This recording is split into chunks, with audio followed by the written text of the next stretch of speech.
Rádio Rio de Janeiro, a emissora da Fraternidade, passa a apresentar Luz na Penumbra, programa que leva ao seu coração a mensagem da doutrina espírita.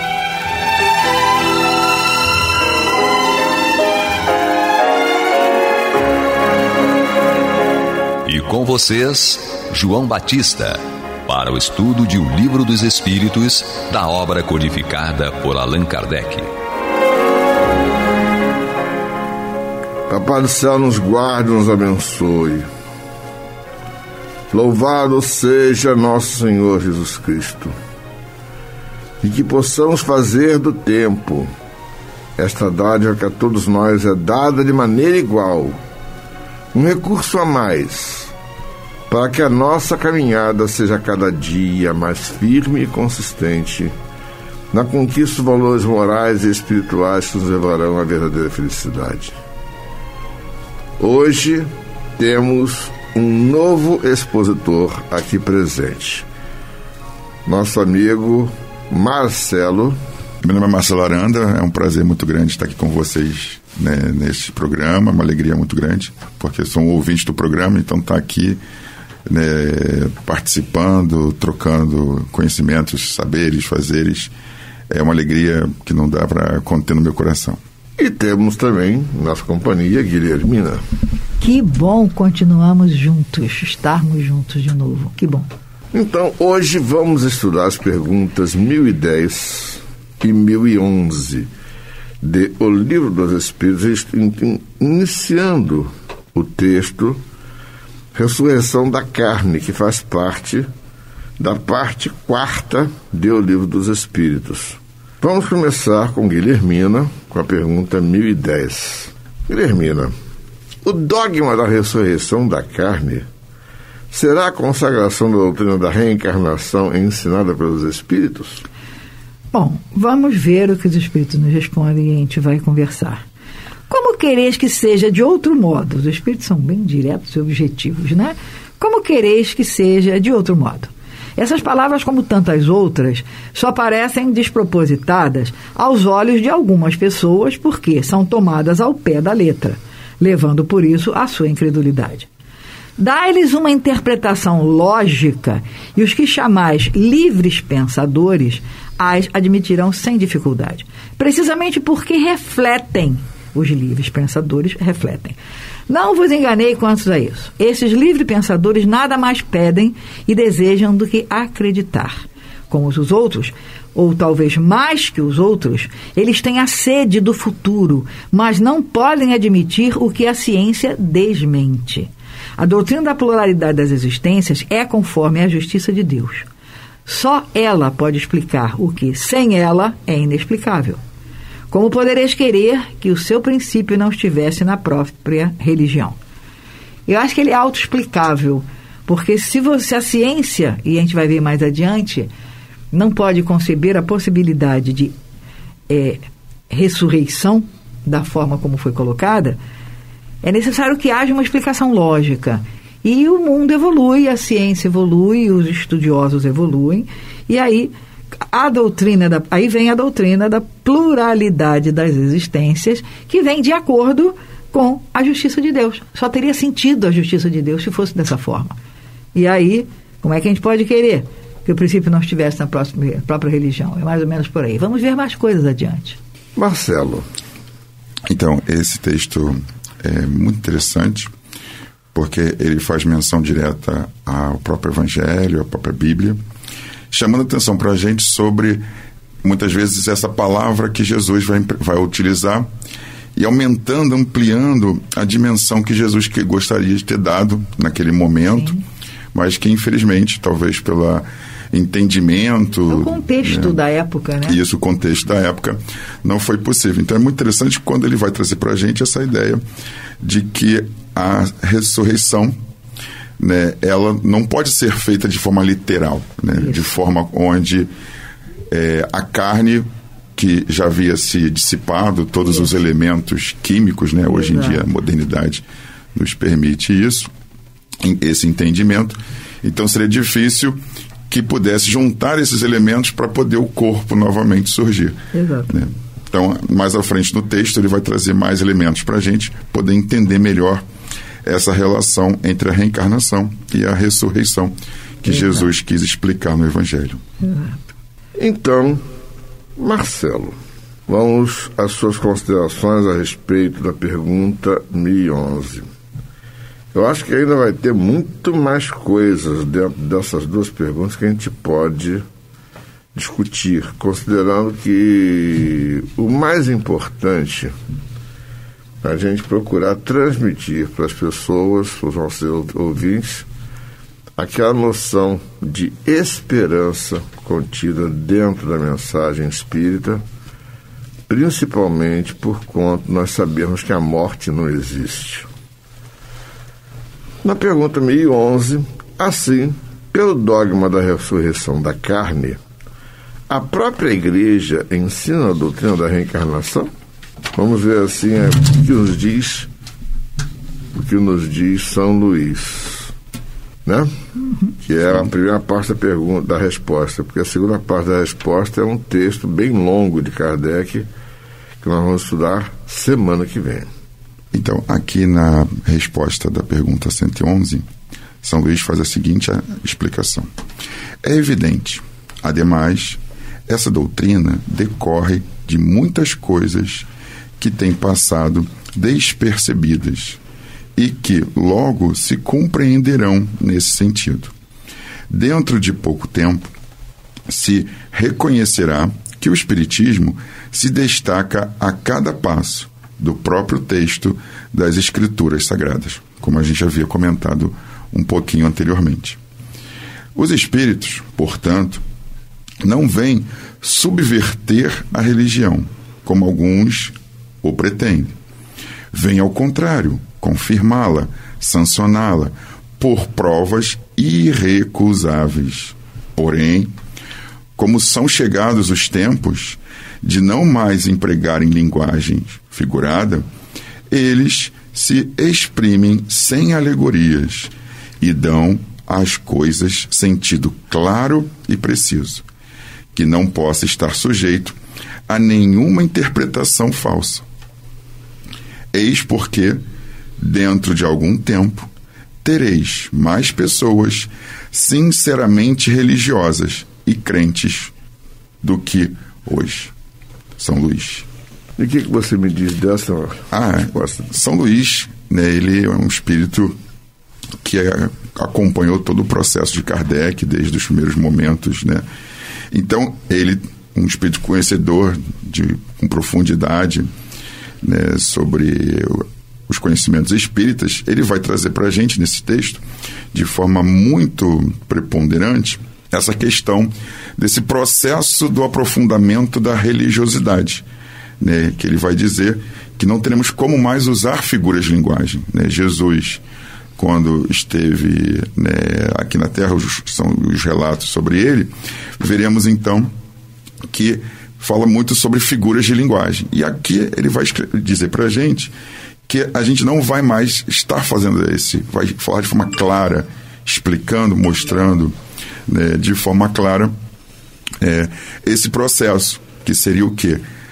Que a reencarnação é uma coisa muito importante, porque permite que os espíritos voltem e permite que o amor, né, continue, se fortaleça no plano material e no plano espiritual. Por isso que ele vai chamar a atenção, né, de que o Espiritismo vai se destacar, né, a cada passo do próprio texto das Escrituras. Aí é importante a gente entender essa dimensão. E ele, mais à frente no texto, ele vai falar que o Espiritismo e, claro, a ciência, cada vez mais vão trazer provas irrecusáveis. Então, hoje em dia, você às vezes não entender o que é a reencarnação, né, diante de tantas provas, diante de tantos fatos, né, é mesmo uma questão ainda de foro íntimo, uma questão ainda ligada às vezes à vaidade, ao orgulho, de não querer abrir mão de que este fato é um fato tão contundente, né? A gente observa de maneira geral as religiões cada vez mais, né, homogeneizando esse saber espiritual, né? Então, você passa pelas calçadas da rua, você vê, né, instituições religiosas, né, protestantes falando de água fluidificada, falando de desobsessão. Então, você vê que há um movimento claro, né, para toda a sociedade dessa transformação. Pois, como ele falou, não temos tempo mais a perder, né? Agora são chegados tempos, esses tempos de renovação, de transformação. É interessante que os tempos eram chegados naquela época, em 1857. No período que nós estamos vivendo agora, já no terceiro milênio, nós estamos praticamente na condição de dizer assim... Os tempos chegaram. Os tempos chegaram, já estão indo embora. É verdade, verdade. Não pode perder... a oportunidade. Não podemos mais perder tempo, não. Não tem mais como. É verdade. É uma clareza, às vezes, né, conversando com colegas de outras religiões, né, eu até brinco e falo assim, olha, eu entendo que é difícil para você, claro, porque você passou a vida inteira entendendo de um jeito. Mas para pensar. Se você olhar o Evangelho, você vai ver que lá é bem claro quando ele fala sobre João Batista, quando ele fala sobre Elias, é bem claro as coisas, né? Jesus também é claro quando fala que tem que nascer da água, nascer do Espírito e da carne. Então ele mostra esses detalhes pra gente de forma muito contundente, né? E aí os colegas falam, é verdade, né? Que a gente quer acreditar, mas é difícil, porque é uma questão ainda cultural, né? Que dentro desses espaços religiosos, o entendimento seja da ressurreição, né? No sentido de que Jesus, ao fim de um período que havia sido crucificado, ele então surgiu do nada. Só que aí as pessoas não entendem o que é esse surgimento, né? O que seria essa ressurreição de Jesus. E aí ficou com essa ideia equivocada, achando que o corpo, ele voltou à vida. Não é verdade, a gente sabe disso, né? Não, e é interessante, isso aí tem uma porção de questões dogmáticas, até mesmo dentro do movimento espírita. Sim. Né? Mas é interessante observar que quando Kardec fala no Evangelho segundo o Espiritismo sobre ninguém poderá ver o reino de Deus se não nascer de novo, ele vai a Jó, que é o Velho Testamento, mostrando que nas diversas traduções, ele chega inclusive à Igreja Cristã Ortodoxa, em que admite-se implicitamente a ideia da reencarnação. Sim. Não, várias passagens no Velho Testamento fazem referência a isso. Você pega grandes profetas como Isaías, tem vários momentos que está escrito no texto bíblico que Deus conhecia Isaías antes de entrar nos ossos. O que é isso? A reencarnação. Exato. Como é que Deus vai conhecer Isaías? Ele só podia ser espírito. Se ele era espírito, entrou nos ossos, reencarnou. Você pode até botar outro nome, palingênese, e utilizar outra nomenclatura, mas é isso que acontece, é um fato. É reencarnação. É reencarnação, não tem jeito. E é interessante que, da maneira como é mostrado pelos espíritos, o termo reencarnação, ele é o mais exato de todos. É o que diz exatamente o seguinte, é entrar novamente na carne. Reencarnar. Não necessariamente a mesma. Essa é a história. A história é não necessariamente a mesma. Exatamente, é uma outra carne. Mas o espírito continua sendo o mesmo. Eu vou fazer um comentáriozinho aqui sutil de São Luís, só para encerrar. São Luís, na verdade, com esse texto, ele deu um spoiler no final do que vai acontecer. Exato. Não, interessante, inclusive, é observar um outro aspecto da questão. Eu me lembro, quem me contou isso foi Lázaro. Nós temos um amigo que é evangélico, pentecostal. Nós fomos ao casamento dele, inclusive. O pastor da igreja dele, uma pessoa muito jovial e tal. Foi muito interessante que o Lázaro contou para mim um episódio que o pastor, fazendo a pregação, falando a respeito da caridade, falando a respeito de vivenciar o evangelho, né? Ele disse, eu quero confessar diante da nossa congregação uma coisa, uma falha minha. Eu estava com uma agenda cheia, soube que um companheiro nosso estava gravemente enfermo e, inclusive, tinha sido mandado de volta para casa pelo hospital porque a sua condição clínica era irreversível. E eu fui visitá-lo. Quando eu cheguei lá, já tinha sido sepultado. Eu me senti profundamente comprometido diante disso, porque é o meu dever de pastor estar junto com aqueles que frequentam a minha congregação. Eu não tenho ovelhas, eu tenho irmãos que confiam em mim. Eu não posso deixar que essa confiança seja comprometida de maneira alguma. E aí ele disse, pois é, e agora, isso foi depois de 2002, né? E agora eu não tenho nem como, por exemplo, pedir para o Chico Xavier para receber uma mensagem do nosso irmão. A igreja caiu na gargalhada, né? Uhum. Mas, pastor, gente, eu não posso negar o valor do Chico Xavier. Ele foi um homem que escreveu diversos livros. Eu conheço literatura. Como seria possível para um homem humilde como ele escrever tanto sobre tantos temas, sem ter frequentado universidade, sem ter feito mestrado, doutorado?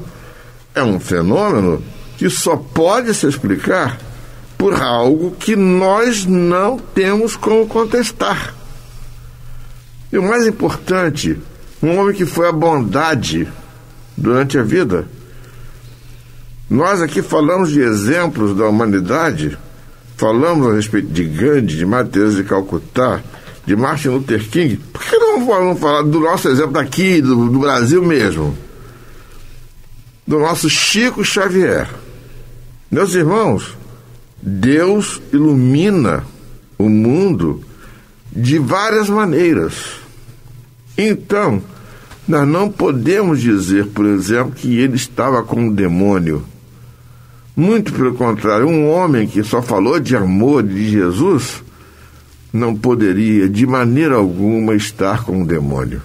Eu estou mostrando para vocês que pode haver, fora dessa congregação, muita gente muito melhor do que todos nós, do que eu mesmo, que estou aqui humildemente apenas sendo porta-voz dos textos do Evangelho, porque eu estudei, fui para a faculdade de teologia para me qualificar para estar aqui agora junto com vocês. Enquanto ele foi lá e fez. É verdade, tremendo. Porque eu fiquei impressionado quando Lázaro me relatou isso, exatamente a maneira, digamos assim, respeitosa, sensata, né? Sensata, tá? E é aquela história, no futuro, numa nova realidade, realmente, talvez nós não tenhamos mais o Espiritismo. O Espiritismo vai ser uma doutrina de formação racional de valores. Mas, acima de tudo, a verdadeira religião vai ser o amor ao próximo. O que você acha, Guilherme? Não, eu acho que isso é óbvio.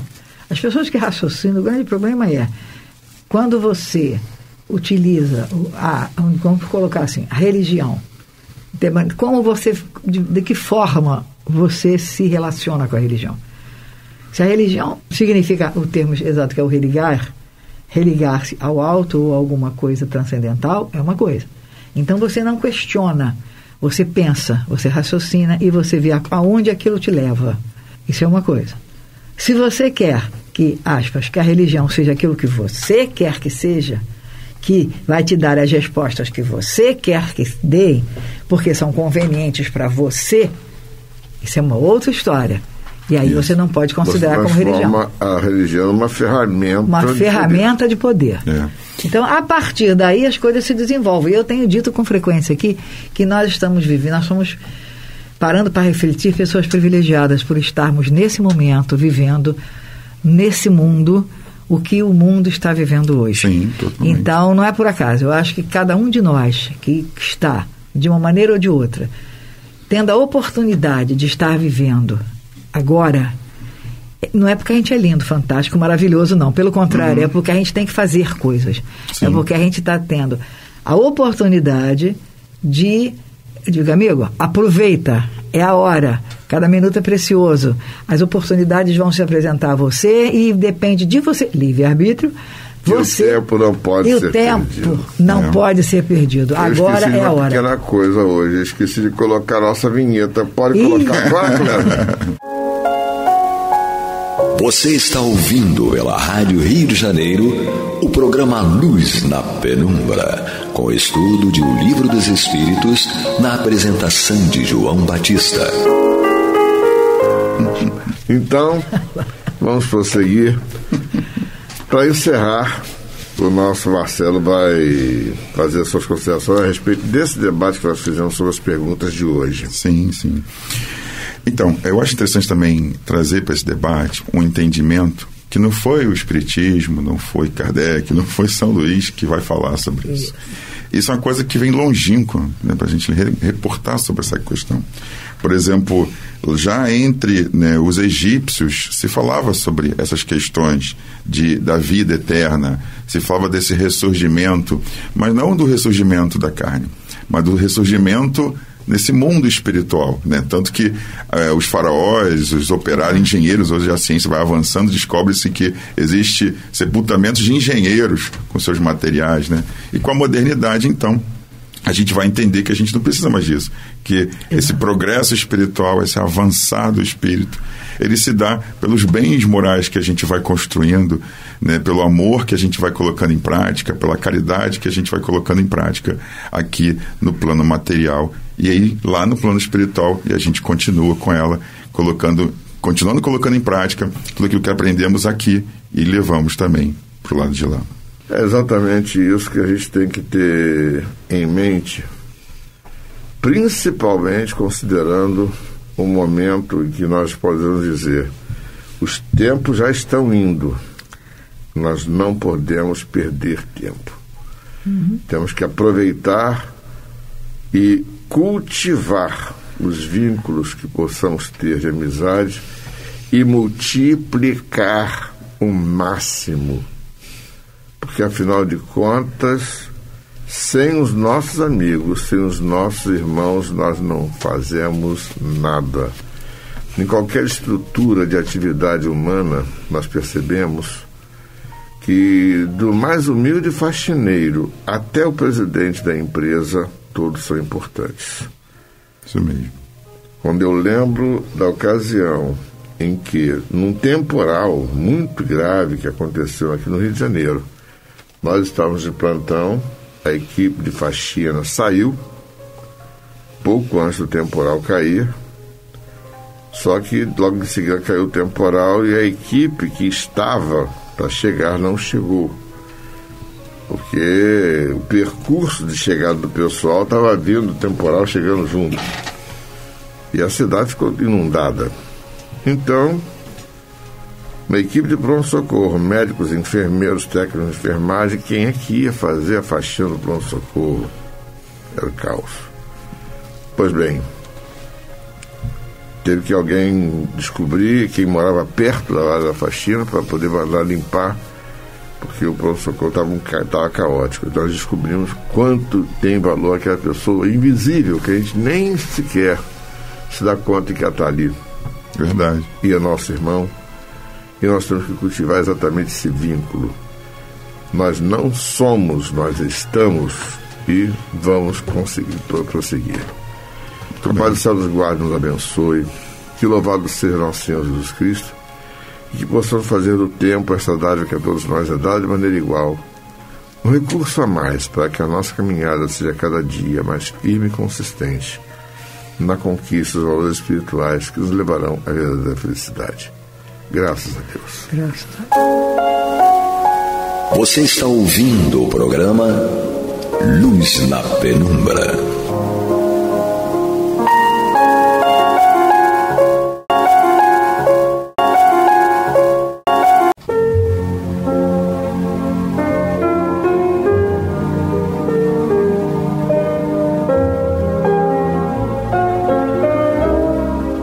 Rádio Rio de Janeiro está levando ao seu lar e ao seu coração a mensagem consoladora da doutrina espírita, através do programa Luz na Penumbra.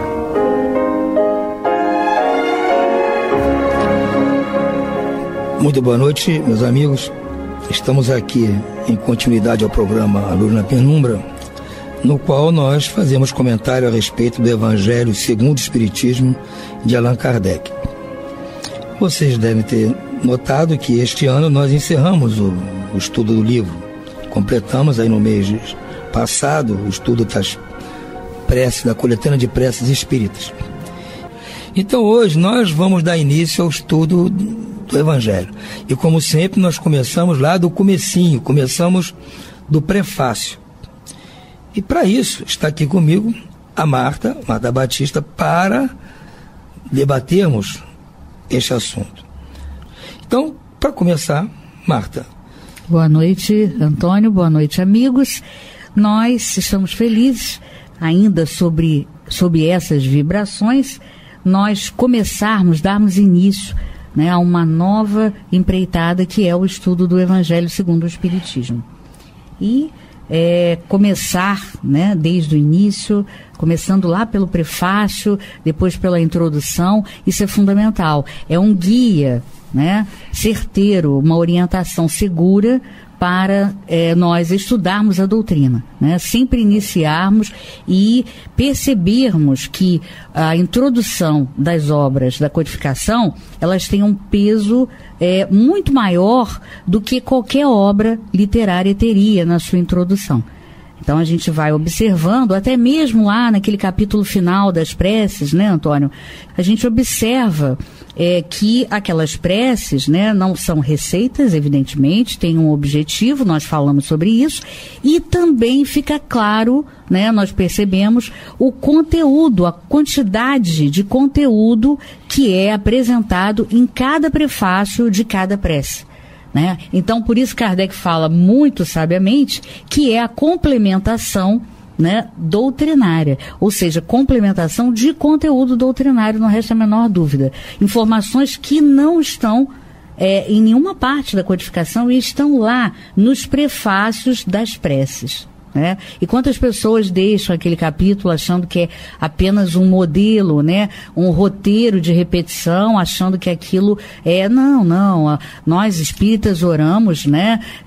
Do coração, vindo do coração, então não precisamos ler aquelas preces. É claro que ele não nos ofereceu aquelas preces com esse objetivo, e sim para que nos fosse um modelo, porque geralmente, via de regra, né, as nossas preces são ininteligíveis para os espíritos superiores. Então, com certeza que ele é um roteiro para nos mostrar, né, o que devemos falar, o que devemos pedir, porque não sabemos nem o que pedir.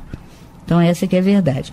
E por isso é tão importante a gente estudar desde o início do programa, né? Claro, não trabalhei com o Geraldo, né? Mas trabalhei com o Ceslau Limeira e Silva, você também, e ele sempre teve esse cuidado, né, de começarmos o livro desde o iniciozinho. Então, o que você acha da gente começar aqui esse prefácio? Comecemos, pois. Então, posso ler? Sem dúvida, é um prazer. Vamos ler parágrafo a parágrafo como e você achar comentar. melhor. Então, vamos lá. Os Espíritos do Senhor, que são as virtudes do céu, como um imenso exército que se move desde que dele recebeu a ordem, espalham-se sobre toda a superfície da terra. Semelhantes às estrelas resplandecentes, eles vêm iluminar a estrada e abrir os olhos dos cegos. E o que você acha aqui nesse primeiro parágrafo? Eu tenho aqui um comentário sobre o conjunto, né? Nós temos 4 mínimos parágrafos. E o que a gente percebe? Que o Espírito de Verdade sintetizou toda a doutrina espírita, toda a lei divina em 4 mínimos parágrafos, né? O espírito de concisão é absoluto. É fantástico, né? Conseguir sintetizar toda a doutrina aqui. né? Quando ele começa falando, né, que os Espíritos do Senhor, que são as virtudes do céu, ele já nos começa a sinalizar, né, com o advento da doutrina espírita como a terceira revelação, como aquele consolador prometido, né, a nos trazer um roteiro seguro já agora com o desvelamento de todos os véus.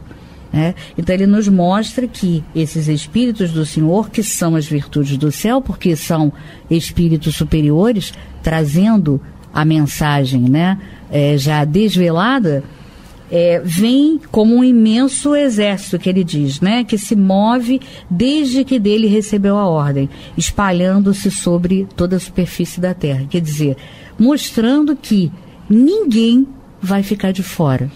Isso que é o mais importante, né? Isso é importantíssimo. Quer dizer, ninguém vai poder dizer que não recebeu ajuda, que não teve o seu pedido atendido, porque a misericórdia de Deus é muito grande. Então, esses espíritos superiores, espíritos, possivelmente espíritos puros, estão aí para isso, para passar para nós, ainda ignorantes das coisas, o caminho verdadeiro. Ele compara muito bem as estrelas resplandecentes, né? Porque até naquela época era mais fácil de usar essa imagem, porque o céu era mais nítido, né? Já que não havia tanta iluminação artificial, nem tanta poluição.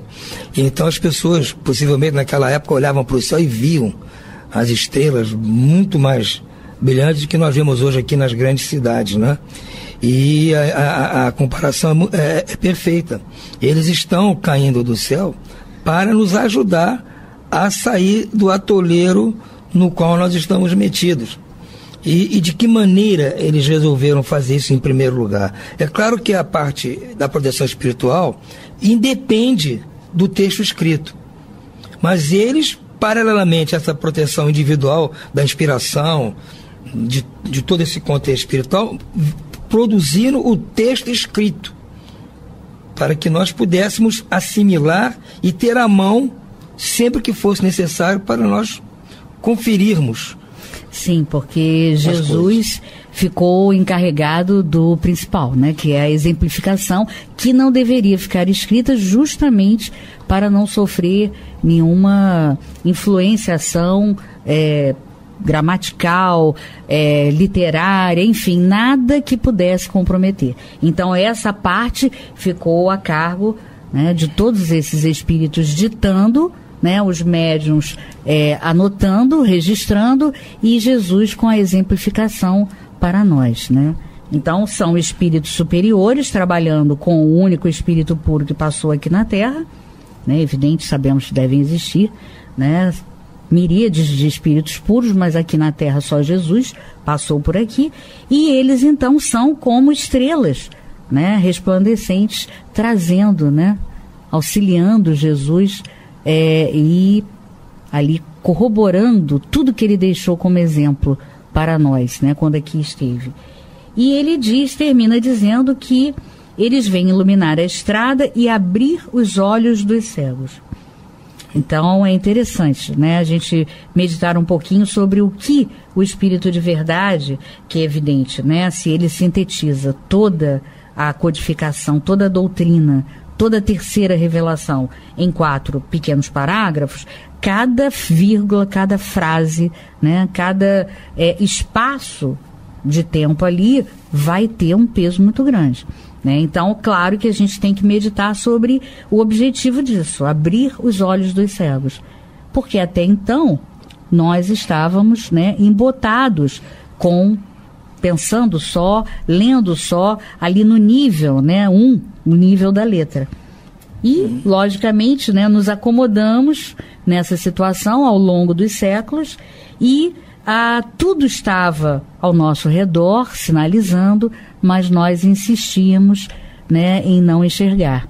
Então, abrir os olhos dos cegos, já que a mediunidade vem, né, trazendo esse esclarecimento para nós em toda a face da Terra, e chega a um ponto, né, como nos diz lá no Livro dos Espíritos, que a marcha do progresso não pode ser paralisada, sob pena de alguém, né, ficar debaixo dessa roda do progresso. Então, é preciso que a gente abra os olhos. E a gente vai sentindo isso, né, com as próprias dores, não é mesmo, Antônio? As dores vêm mostrar para nós, né, dores de todos os tipos, né, física, emocional, e até mesmo de cunho espiritual, vêm mostrar para nós que precisamos abrir os olhos. Não podemos mais insistir naquela postura renitente, né, dogmática, de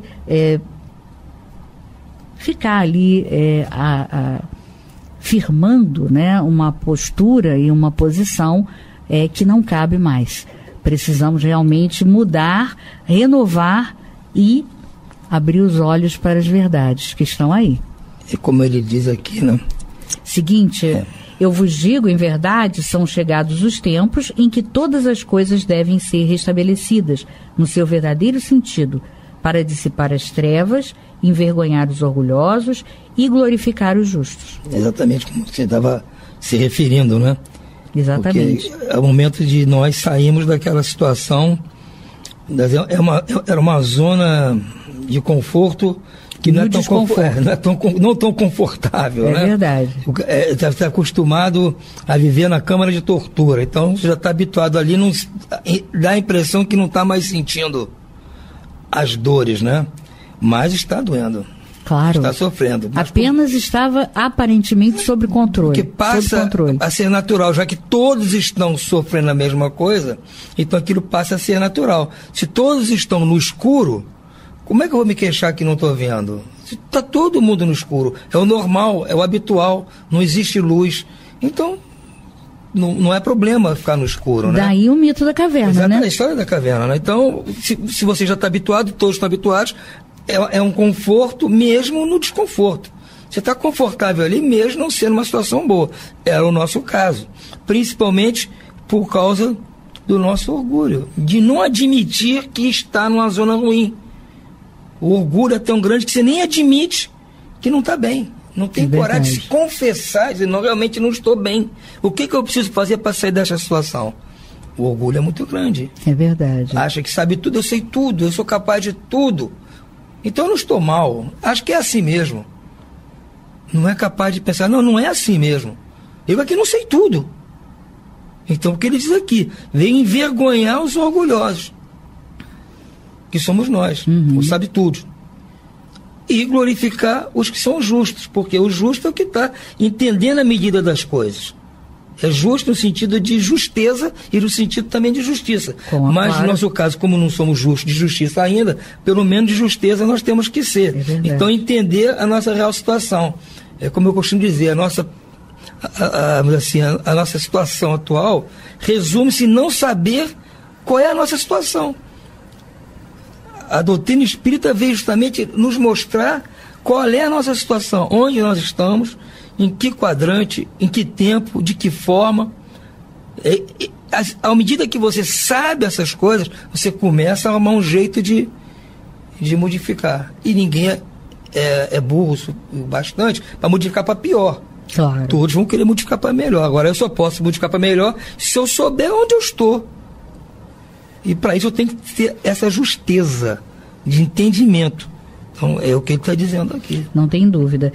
Agora, é interessante, né, porque isso acompanha uma profecia, né? Então é até, digamos assim, um desvelar, né, para aqueles que ainda têm dúvida sobre quem é o Espírito de verdade.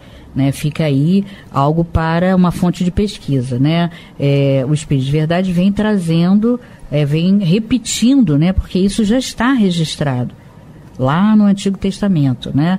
Que dia viria que ele iria fazer isso. Coisas deveriam ser restabelecidas no seu verdadeiro sentido para dissipar as trevas, envergonhar os orgulhosos e glorificar os justos, né? Até porque há uma necessidade, né? Jesus trabalha o tempo todo com essa justeza de profecia, né? Quer dizer, sempre para não negar aquilo que havia sido trazido pelos profetas. Então é interessante, né? Fica aí uma fonte de pesquisa. Até porque no primeiro capítulo não vim destruir a lei, né? Exatamente. Exato. Então não há essa preocupação de negar aquilo que havia se falado, né? Tudo que havia sido falado do ponto de vista espiritual, né? Quer dizer, aquilo que está ligado às leis divinas, não às leis humanas, né? Que são temporárias e tão somente para um contexto histórico, né? E ele segue dizendo: as grandes vozes do céu ressoam como o som do clarim, e os coros dos anjos se reúnem. Homens, nós vos convidamos para o divino concerto. Que vossas mãos peguem a lira, que vossas vozes se unam, e que, em um hino sagrado, elas se propaguem e vibrem em toda a extensão do universo. Olha que interessante, né? Quer dizer, as grandes vozes do céu são justamente, né, os espíritos trazendo para nós tudo aquilo que havia ficado obscuro, né? Havia sido falado por parábolas, né? Simbolicamente, alegoricamente. Então, essas vozes do céu vêm e ressoam como o som de um clarim. Quer dizer, ou seja, não tem como ninguém ouvir, deixar de ouvir, né? Isso é importante. Mesmo aqueles que continuam negando, né? Aqueles que ainda permanecem de olhos fechados, aqueles que desejam ficar, porque muitos ainda negam, né? Nós somos espíritas e trabalhamos com essa realidade, mas nós sabemos que muitos ainda negam, né? Mas é como está aqui, Marta. Então, talvez, eu vejo assim, que são coisas da minha cabeça, né? Se ele está usando aqui uma imagem de música, do coro de anjos, som do clarim, e está convidando a todos nós, homens cegos, né, para o divino concerto, e nos pede que peguemos a lira e que as nossas vozes se unam em um hino sagrado. Ou seja, nós temos que tocar a mesma música. Claro. Nós temos que cantar a mesma música, no mesmo tom, entendeu? No mesmo compasso, no mesmo andamento.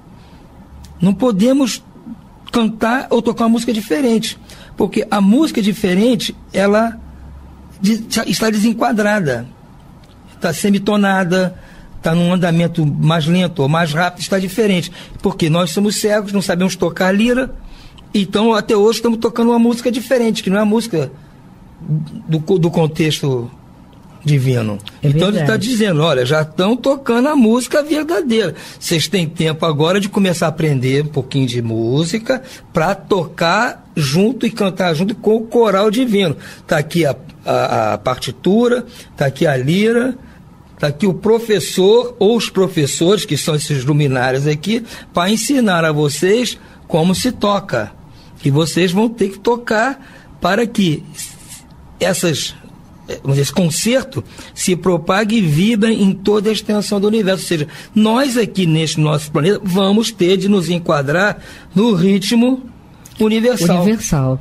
E é interessante, né, que ela trabalha junto com aquela parábola das bodas, né? Você vê que exatamente, né, tocarmos, né, aprendermos a tocar, aceitarmos o convite. Lá ele disse tinha que estar com a vestimenta exatamente, apropriada. Fala da túnica, né? E aqui ele fala do concerto. Tem que tocar na banda, mas a banda não pode tocar desencontrada, desafinada. Tem que tocar na banda no ritmo certo. Agora é interessante, Antônio, a gente pensar, né, porque esse parágrafo, do jeito que nós estamos caminhando, né, direcionando na interpretação, na avaliação, nós encaminhamos para um sentido de progresso, né, e de meta, aquela meta a ser atingida, a meta final. E aí nós podemos falar, né, sobre aqueles que não atingiram ou que não conseguirem atingir a meta, né? Eu acho que é sempre importante, sobretudo no final do ano, porque muitas vezes coisas místicas, né, começam a pular e na mídia, e as pessoas ficam verdadeiramente, sobretudo aqueles que não estudam, não estão investigando, né, pesquisando, ficam apavorados, né? E é bom a gente perceber que aqueles que não conseguirem preparar, né, a túnica ideal para as bodas, ou se prepararem, né, afinarem-se para participarem do coro, como o Espírito de Verdade nos fala aqui, não serão arremessados, né, e nem ficarão à deriva.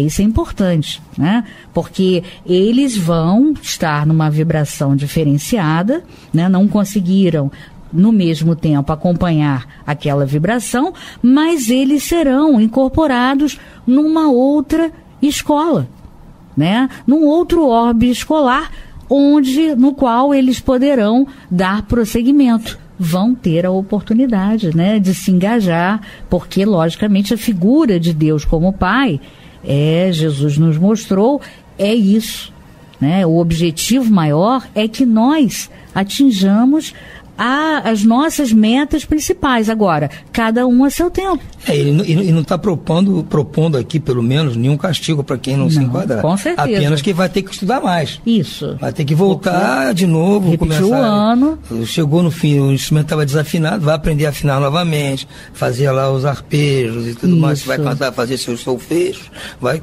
de novo, vai começar tudo de novo. Exatamente. Mas é uma oportunidade fantástica, né? E retira aquele peso enorme das pessoas que ficam temerosas com a possibilidade do fim do mundo, né? Do fim do mundo e aquele juízo final, né? Aquela coisa no planeta também, né? Que é algo que deixa a pessoa em desequilíbrio. As pessoas, Marta, que acreditam no fim de qualquer coisa, realmente sofrem muito. Sim, com certeza. Porque quando você acredita que alguma coisa tem fim, você não tem mais esperança, porque você vai chegar ao fim, e se eu não estou numa boa, lascou-se. Agora, se vocês sabem que são ciclos que vão se transformando, né? E numa helicoidal você vai sempre ascendendo, você tem esperança de que aquilo vai ter sempre meios de você estar participando. Não vai finalizar. Não vai finalizar. Então, quando você crê em fim de alguma coisa, você está muito bom e vai acabar, está ruim. Está muito ruim, mas vai terminar. O que vai vir depois? Eu não sei. Então, o fim é uma coisa que nós devíamos olhar com mais inteligência, digamos assim. Ou olhar matematicamente as coisas, ou musicalmente. A música não tem fim, a matemática não tem fim. Então nós temos que ver que o universo não tem fim, não é? Então as coisas não têm fim. Esse conceito de fim dos tempos, fim do mundo, fim disso, fim daquilo, só causa aflição. E é uma visão ainda, né, literal, uma visão e faz material. E faz sofrer quem crê nisso. É verdade. Bom, o Pablo nos avisa que nós só temos 2 minutos. Então, vou fazer o seguinte, está faltando ainda este último parágrafo. Vamos deixar para amanhã. Vamos deixar para amanhã, que a gente vai ter tempo para comentar a respeito dele e também dar mais uma revisão dos outros, porque eu acho que ainda há muitas coisas ainda que a gente precisa falar como um suporte, como uma base para o estudo que vai ser desenvolvido no início do ano com a introdução do Evangelho. Nós já vimos que hoje nós já aprendemos, só com esses 3 parágrafos que foram lidos aqui, uma quantidade muito grande de ensinamentos. Não sejam trazidos por você ou por mim. São ensinamentos que estão aqui descompactados, como se usa hoje até na informática, né? De um texto relativamente pequeno. Mas a sabedoria tem que ser sucinta. Nós já conversamos a respeito disso aqui, né? É uma característica, né, dos espíritos superiores, tudo essa concisão. Bom, que é melhor, tem que ser simples e sucinto. Às vezes as pessoas confundem um pouquinho, né? Concisão com ser lacônico. Mas o que não é. Eu vejo muitas vezes as pessoas com e-mails assim lacônicos, né? Numa tendência, né? Achando que estão conseguindo atingir. Não é bem isso. Isso pode gerar confusão. Não, mas e-mails taquigráficos, né? É verdade. Tá. Mas aqui não. Aqui fala-se em tudo, só que de uma forma concisa. Mas eu acho que a coisa está tão moderna hoje que até esses que gostam de ser bem atualizados na informática são obrigados a dizer tudo em 140 caracteres, não é assim? No Twitter, verdade. Você é obrigado a falar tudo que quer em 140 caracteres. Então, tudo bem. Então, está provando que a simplicidade e a concisão faz parte da sabedoria. Como dizia Leonardo da Vinci, né? A simplicidade é o ápice da sofisticação.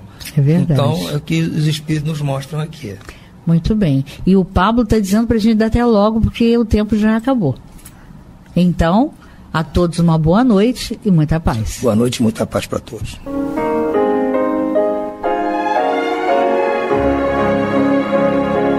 E vamos ouvir agora a prece de encerramento de nosso programa, na voz de Geraldo de Aquino. Jesus, dá-nos coragem para a luta, piedade para os insultos e misericórdia para as injustiças e ingratidões. Limpa nossa alma de inveja e ambições mesquinhas, de ódio e de vingança o nosso caminho. E que dentro em pouco, ao recolher-nos de novo ao calor do nosso leito, para que o sono nos dê a paz e o esquecimento das tristezas humanas, possamos sentir, Senhor, no mais íntimo de nosso ser, a doçura indefinível do Teu amor e a grandeza incomparável da Tua divina presença. Que assim seja.